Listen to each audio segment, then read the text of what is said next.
Shalom, selamat pagi saudara terkasih di dalam Tuhan kita Yesus Kristus. Berjumpa kembali di dalam Devotion Gereja ICC Bandung. Apa kabar saudara pada pagi hari ini? Kami berdoa saudara senantiasa bersukacita di dalam pengharapan Tuhan. Judul Devotion pagi hari ini adalah Panggilan Pagi. Saudara terkasih, pernahkah saudara berada di dalam keadaan bukan hanya susah, tetapi sangat susah sekali?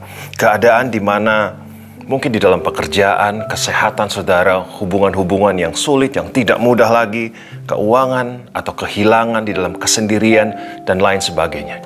Apakah keadaan-keadaan itu mewakilkan sebuah kehidupan yang bukan hanya susah, saudara, tetapi sangat amat susah sekali? Saudara terkasih, di dalam keadaan yang seperti ini, apa yang seharusnya kita lakukan? What should I do? Nah, saudara terkasih, di dalam Alkitab yang akan kita pelajari pada pagi hari ini bersama-sama, ada satu kejadian yang sangat menyedihkan tentang seorang nabi besar yang sangat terkenal di Alkitab. Dia adalah sebuah tokoh yang besar, yaitu Nabi Yeremia. Saudara terkasih, Yeremia adalah seorang nabi yang diutus Tuhan ke bangsa Israel selama bertugas kurang lebih 40 tahun. Kita tahu bersama setelah pemerintahan Salomo, Raja Salomo, yaitu Raja Rehabeam, kerajaan Israel terbagi dua, yaitu kerajaan Israel Utara atau Samaria dan kerajaan Israel Selatan atau Yehuda. Nah, Nabi Yeremia memberitakan pertobatan Tuhan, dipanggil Tuhan untuk memberitakan pertobatan kepada kerajaan Israel Selatan atau Yehuda, di mana bangsa itu memberontak kepada Tuhan. Ada pemimpin-pemimpin yang tidak bertanggung jawab, ada penyembahan berhala. Tetapi berita yang disampaikan oleh Nabi Yeremia tidak didengar oleh bangsa Israel. Mereka tetap hidup jauh dari Tuhan.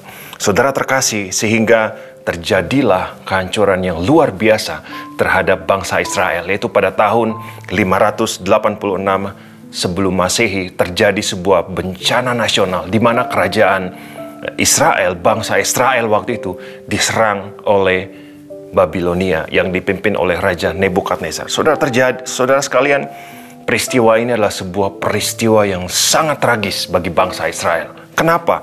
Karena penyerangan oleh Raja Nebukadnezar ini, Yerusalem, kota Yerusalem itu dijarah, kemudian tembok-tembok kota yang hancur di mana-mana, kemudian bait suci Salomo hancur, Yerusalem rata dengan tanah, saudara terkasih. Dan tidak hanya itu, pejabat-pejabat negara waktu itu dibawa ke Babilonia atau Babel. Saudara, Nabi Yeremia sebagai nabi yang dipanggil Tuhan untuk memberitakan pertobatan dan keselamatan bagi bangsa Israel ini, betapa hancur hatinya, betapa tertekannya dia melihat apa yang terjadi terhadap Yerusalem, kerajaan Israel. Nabi Yeremia ini adalah nabi yang begitu mengasihi bangsa Israel. Dia begitu mencintai bangsa Israel. Dan di dalam Alkitab, kita akan melihat apa yang dirasakan oleh Nabi Yeremia. Kita akan melihat curahan hati dari Nabi Yeremia. Curahan hati yang hancur, yang bangsa yang begitu dikasihinya tapi luluh lantah seperti itu, hancur berantakan seperti itu. Kita akan melihat bersama-sama Alkitab pada pagi hari ini. Inilah yang digambarkan oleh Nabi Yeremia, inilah yang sedang dia alami. Ini adalah sebuah keadaan di mana dia bukan hanya bersusah hati, tapi keadaannya sangat susah sekali. Mari kita buka bersama-sama kitab Ratapan. Ada beberapa kata-kata, ada beberapa kalimat, ada beberapa syair yang menggambarkan apa yang sedang dialami oleh bangsa Israel dan Nabi Yeremia kala itu. Saya akan membacakan satu persatu. Saudara, Ratapan 3 ayat 2. Mari kita dengar baik-baik. Ini yang dirasakan oleh Nabi Yeremia. Ia menghalau dan membawa aku ke dalam kegelapan yang tidak ada terangnya. Kemudian di ayat yang ketiga ditulis seperti ini. Sesungguhnya aku dipukulnya berulang-ulang dengan tangannya sepanjang hari. Kemudian Ratapan 3 ayat 7 dia menuliskan, ia menutup segala jalan keluar bagiku. Kemudian ayat 12, ia membidikkan panahnya, menjadikan aku sasaran anak panah. Ratapan 3 ayat 14 kemudian diteruskan, aku menjadi tertawaan bagi segenap bangsaku, menjadi lagu ejekan mereka sepanjang hari. Dan ayat 15 dituliskan, ia mengenyangkan aku dengan kepahitan. Saudara, kalau kita baca kitab Ratapan 3 yang saya sampaikan tadi, betapa hancur seorang nabi besar, yaitu Nabi Yeremia, nabi yang dipanggil Tuhan untuk memberitakan pertobatan, keselamatan kepada bangsa Israel. Tetapi akhirnya bangsa Israel dihancurkan oleh Babilonia yang dipimpin oleh Raja Nebukadnezar. Betapa hancur hidupnya, betapa susah hidupnya, betapa berat hatinya, betapa sukar keadaan yang sedang dihadapi oleh Nabi Yeremia. Saudara terkasih, apa yang saudara hadapi akhir-akhir ini? Apakah saat ini saudara sedang menghadapi bukan hanya keadaan yang susah, tapi keadaan yang sangat sukar sekali? Yang terjadi di luar dari harapan kita semua, yang terjadi di dalam kehidupan saudara adalah hal-hal yang jauh dari ekspektasi. Kita nggak bisa, mungkin saudara mempertanyakan di manakah Tuhan, mengapa tidak ada pertolongan Tuhan, mengapa tidak tersedia kesembuhan, penyertaan tangan Tuhan, mujizat Tuhan, dan hal-hal yang mempertanyakan di manakah Tuhan itu muncul di dalam kehidupan saudara.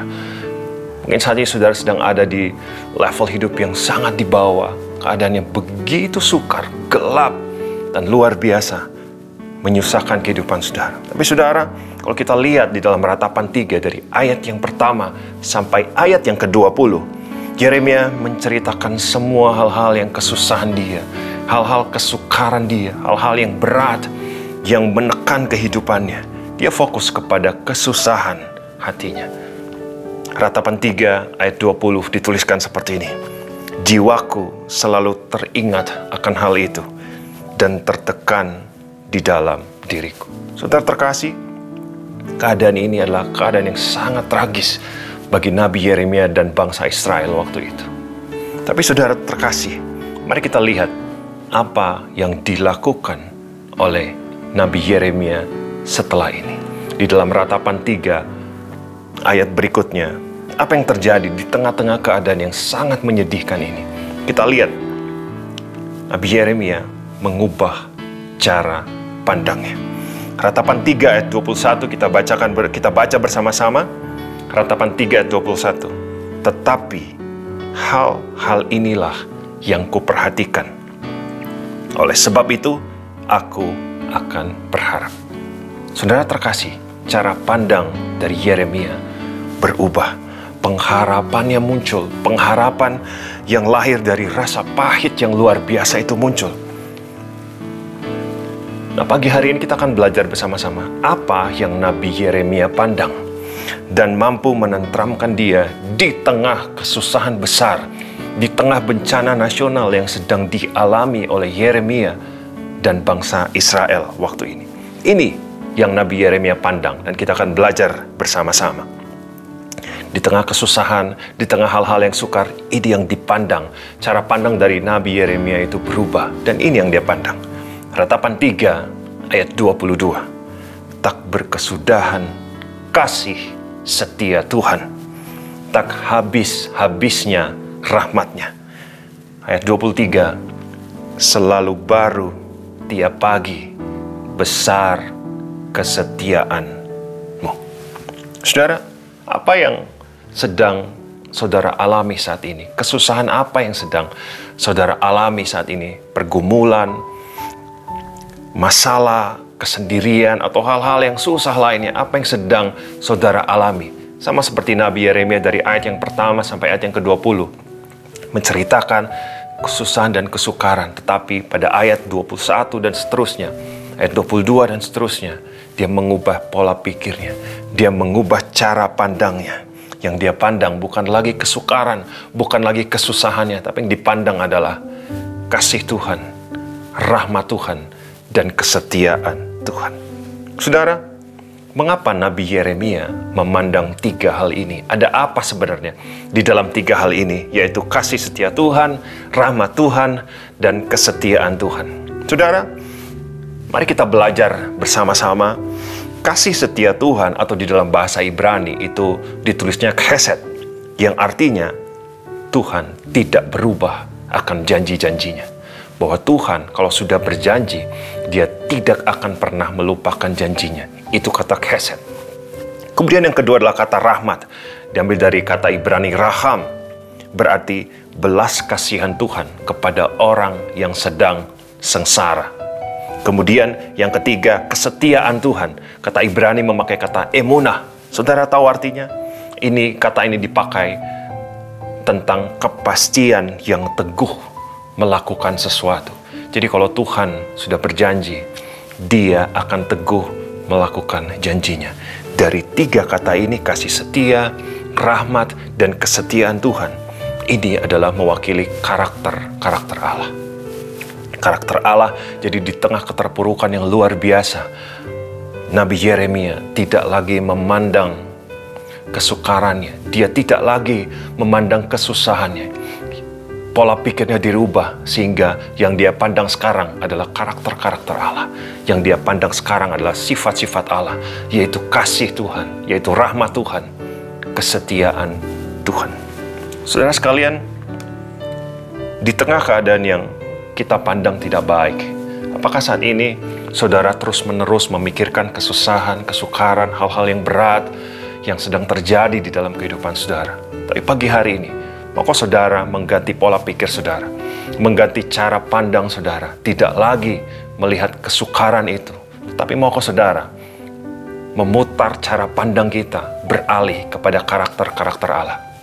Beralih pola pikir kita untuk melihat kesetiaan Tuhan, kasih Tuhan, dan rahmat Tuhan. Dan disitulah penghiburan dan kekuatan dari Tuhan mengalir di dalam kehidupan kita. Saya tidak mengerti, saya tidak sedang saudara alami saat ini.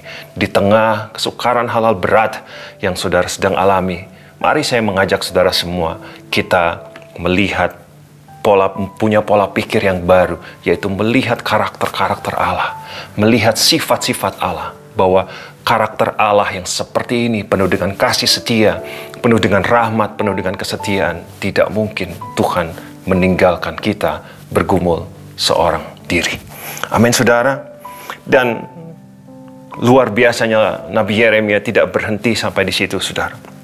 Kita lihat ayat yang berikutnya, di tengah keadaan yang terpuruk, muncul ayat yang luar biasa ini. Ratapan 3 ayat 24. Mari kita baca bersama-sama.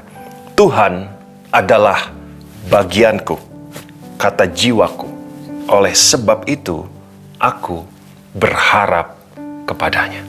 Saudara tahukah saudara, ayat ini sangat-sangat dalam dan luar biasa. Saya mau garis bawahi kata bagianku. Kata bagianku di dalam kata Ibrani, saya munculkan kata Ibrani supaya kita bisa mengerti dengan dalam apa maksud dari kata bagianku ini. Kata bagianku dipakai, Nabi Yeremia memakai kata kailek. Apa artinya? Kata kailek ini berarti Nabi Yeremia sedang memisahkan Tuhan dan apa yang Tuhan sanggup lakukan. Jadi Nabi Yeremia sedang memisahkan Tuhan dan apa yang Tuhan dapat lakukan dengan perbuatan tangannya. Tuhan dan perbuatannya, Tuhan sendiri dan perbuatan Tuhan adalah dua hal yang sangat-sangat berbeda. Bagi Nabi Yeremia, dia fokus kepada Tuhannya, bukan kepada apa yang Tuhan sanggup lakukan. Inilah cara pandang yang sangat-sangat berbeda. Ketika Nabi Yeremia menganggap dan percaya bahwa bagiannya adalah Tuhan itu sendiri, dia bergantung kepada Tuhan, dia punya satu bagian yang tidak bisa hilang di dalam hidupnya, yaitu Tuhan itu sendiri. Saudara, ketika kita belum melihat pertolongan Tuhan, ketika kita belum melihat jalan-jalan Tuhan terbuka, ketika kita melihat doa-doa yang belum dijawab, kenapa Tuhan jauh? Kenapa Tuhan belum menjawab apa yang menjadi kerinduan kita? Maukah saudara tidak melihat apa yang Tuhan sanggup lakukan lebih dahulu, tetapi kita memfokuskan pikiran kita kepada Tuhan itu sendiri? Lihat kasih Tuhan, lihat rahmat Tuhan, lihat kesetiaan Tuhan. Bahwa seperti Nabi Yeremia, bagian terbaik di dalam kehidupannya adalah Tuhan itu sendiri. Saudara sekalian, pagi hari ini, marilah kita fokus kepada Tuhan, bahwa bagian yang terbaik di dalam diri kita sendiri, jauh melebihi apa yang Tuhan sanggup lakukan, apa yang Tuhan mampu lakukan, apa yang Tuhan sanggup sediakan, apa yang Tuhan sanggup bukakan. Jauh melebihi itu semua. Bagian yang terbaik kita adalah Tuhan itu sendiri. Oleh karena itu, seperti Nabi Yeremia berkata, Tuhan adalah bagianku. Itu juga yang menjadi bagian kita pagi hari ini, bahwa Tuhan adalah bagianku. Tuhan itu sendiri yang menjadi bagianku. Dan ini yang menjadi sumber sukacita kita.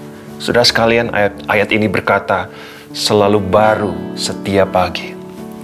Panggilan pagi pada pagi hari ini, saudara sekalian, saya mengajak setiap pagi yang baru kita melihat kasih Tuhan, kita melihat rahmat Tuhan, kita melihat kesetiaan Tuhan di dalam kehidupan kita.